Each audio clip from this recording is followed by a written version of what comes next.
Hi. What's up? Not a lot. Do you like my background? Wait. This. Yeah. Oh my God, that's amazing.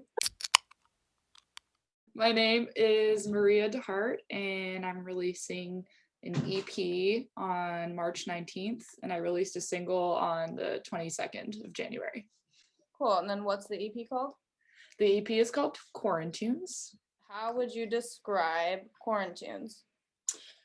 Quarantunes is I guess bedroom pop, lo-fi, indie rock type of thing that I made in the first, let's see, month or two. I guess like mostly the first month of lockdown. So in like early spring, I suppose, of 2020. And yeah, it was mostly just a drum machine on Pro Tools and electric guitar and bass, and my partner at the time and I were locked down in his like one bedroom apartment. So yeah, that's the kind of vibe that was going on. What do you hope people get from this EP? Is there like a message you're trying to convey, a feeling, a type of connection? Yeah, I think what I was trying to communicate is like, I don't know, the like forced self-reflection of like being trapped in a box basically with all your regular endeavors just sort of swept out from under you, and like how that really makes you think about your life like a lot. And was also thinking a lot at the time about like my own like um I like joined Al-Anon at that time, so I was really into like figuring out my character defects and how to just like act better in the world and like really focus on myself. I guess it's all about like pretty much all the songs are about like focusing on myself and not obsessing over things. So that was a big thing I was thinking about at the time. If you could describe either Quarantunes or just your music in general as like a picturesque moment, what would it be? Like, for example, like a boat floating on the Willamette or a cat sleeping at like the edge of a couch. I think well, my single art for Obsessions encapsulates it pretty well. It's just like me, my cat, and my partner's cat on our bed with like the sun coming through the window. And I don't know, it was like I have an issue with relaxing. Like I'm really bad at just doing nothing. So the COVID pandemic pretty much forced me to learn how to like just sit down and like be alone with myself and find the quiet and like be okay with that. So yeah, I just think a cat sitting on the bed with like during the day. Do you think that you've changed as a musician over quarantine or over the past year? Yeah, for sure. I've gotten like way more used to recording at home and um, making demos and doing all that mostly myself, with the help of my partner at the time. But like also just getting more comfortable like recording at home and like realizing like, oh, you can just make a whole album like in your bedroom. Like you really can just do that. And that's been kind of empowering and fun, and I'm still like making demos by myself in my room. So it's definitely really changed my perspective on like making music and being able to share it. We're both like living in Portland. I feel like this is kind of like an obvious question to Mm-hmm. route to, but how has Portland influenced your music? Yeah, well, um, hmm, that's a good question. I guess like Portland is cool because I feel like the music scene is pretty accessible, and like I found it pretty not easy, but it was doable to like kind of break into it in the first year that I moved here.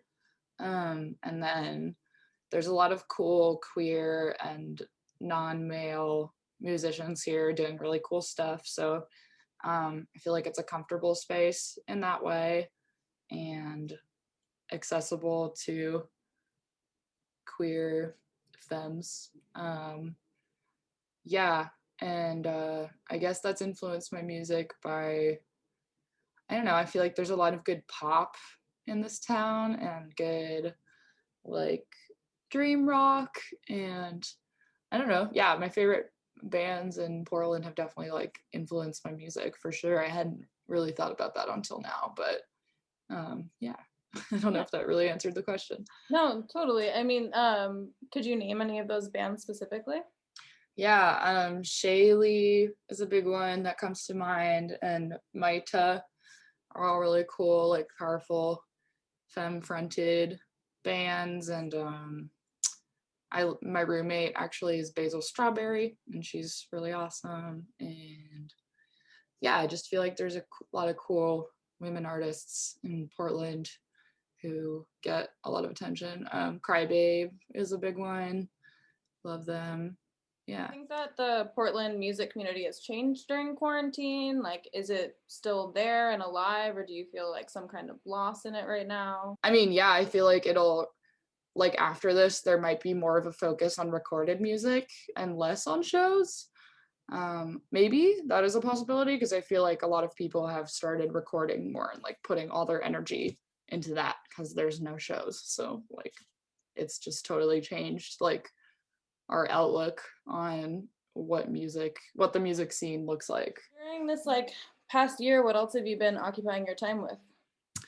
Yeah, well, I've been going outside a lot. Not really now, but like in the spring and summer, I was doing that a lot, swimming and hiking and that kind of thing, which has been cool. And um, yeah, not really working much.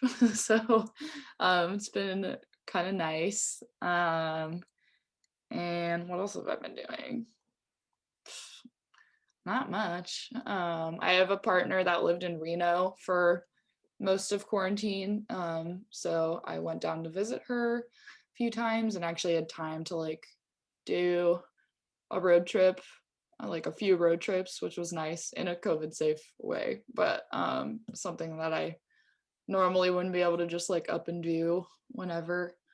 So that was cool. Honestly, Yeah. basically, this is just like time for you to like plug whatever. Obviously, like, hey, listen to Quarantunes. Yeah. But also whatever else you want to plug, like plans for the future, if you're trying to do any like music videos, things like that.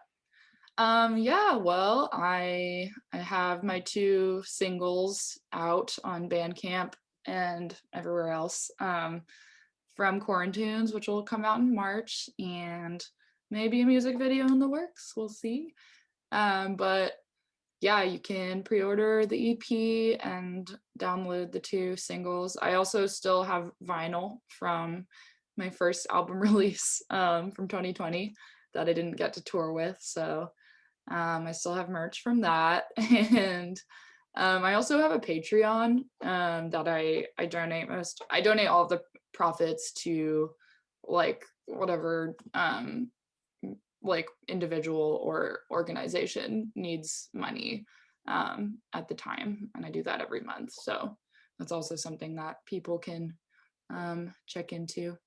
Yeah. Thanks so much for talking with me. I really appreciate it.